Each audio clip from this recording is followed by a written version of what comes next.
Hey friend, welcome back and welcome to the flip through of my first ever bullet journal. I've been meaning to film this flip through for years even. For some reason, I've never gotten to it. But I especially wanted to film this flip through for those of you who are still struggling with how to begin your first bullet journal. I know that there is a lot of distraction out there, also known as inspiration. There are so many Instagram accounts that are meant to inspire and are meant to give you ideas for spreads and things that you can use for productivity.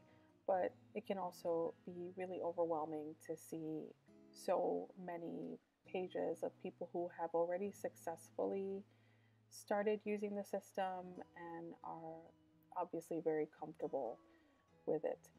Um, I wanted to also show this so that you can see that we don't all start there. Some of us start with just a lot of everything. As you can see here, it's page 29, and that's when I finally start my first official monthly setup. It took me a long while to kind of figure out what I needed from the system and what I wanted, and the only way to figure that out is to just start doing it. So the first pages of this book were not even part of a true setup. They were just kind of like brain dumps of ideas or things that were crowding my mind. And so I just really hit the ground running, starting with the first page, and just started to write things down just however it came out. I wasn't really too concerned about how things looked. Obviously, as you can see, I was trying to make things look pleasing to the eye or whatever. It's actually kind of interesting to look back at these pages now because they're so different from my current style of journaling. These pages seem a lot more busy and crowded to me. Um, a lot of these trackers, as you can see, they're just full, and I was really tracking so many things. At the time, I found those things to be valuable to track. These days, if you look at my bullet journal, you'll see that I track about half of those things. Trackers are really helpful to kind of detect patterns and things like that. I definitely still use habit trackers. I've just fine-tuned how I use them and where.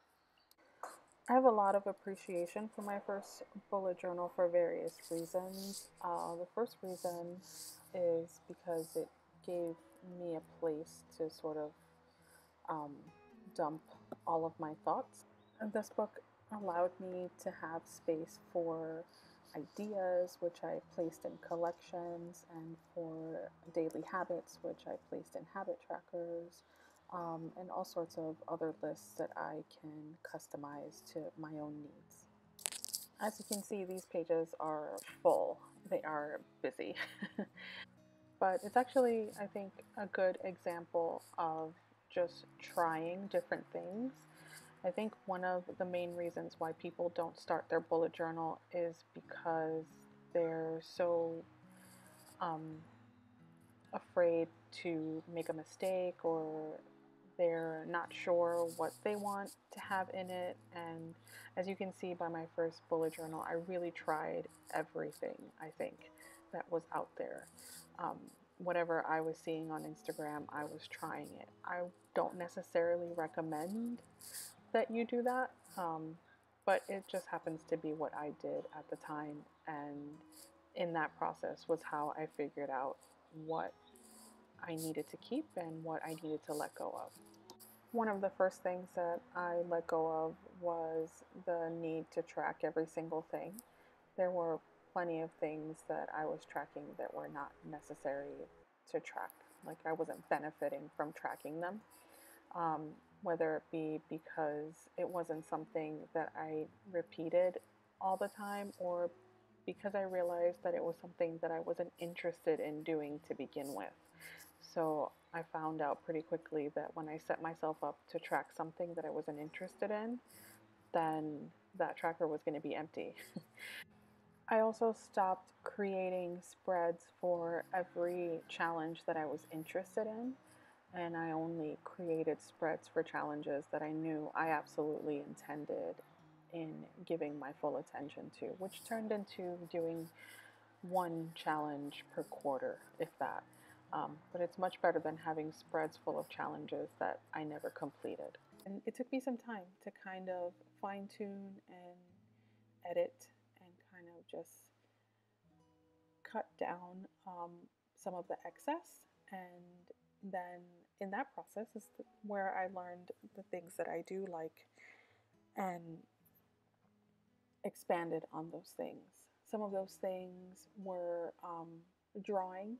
I really give lots of credit to my first drawing challenge with getting me started in drawing again. I hadn't drawn since I was 13 before I started this journal.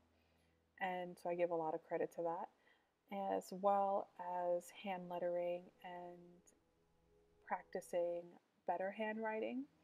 Before starting the system, I was doing most things as a lot of people do electronically or purchasing pre printed planners. And so I wasn't really using my handwriting often, and I had noticed that it had changed over the years. So, doing everything in a bullet journal really kind of helped me to practice my handwriting. It was something that I wanted to do, and if you compare the first journal to my current journal, you will see that there is a vast difference in my handwriting, in my hand lettering, for sure. In my drawing, absolutely, there's been leaps and bounds of progress. So, the point of this flip through is to tell you to get started. Um, all of our pages start out a little shaky, and then eventually, with practice and with some persistence, don't expect that by your second month, your pages are going to be everything that you hoped that they would be. It takes time. I'm 6 years into bullet journaling, and I'm still consistently amazed by the progress that I can notice from journal to journal. I believe that anyone can do this. So that's where I'll leave you guys. I hope that you found this to be encouraging and that you're inspired to open your book, start wherever you are, and don't judge yourself too harshly. You'll get there eventually, just like we all do.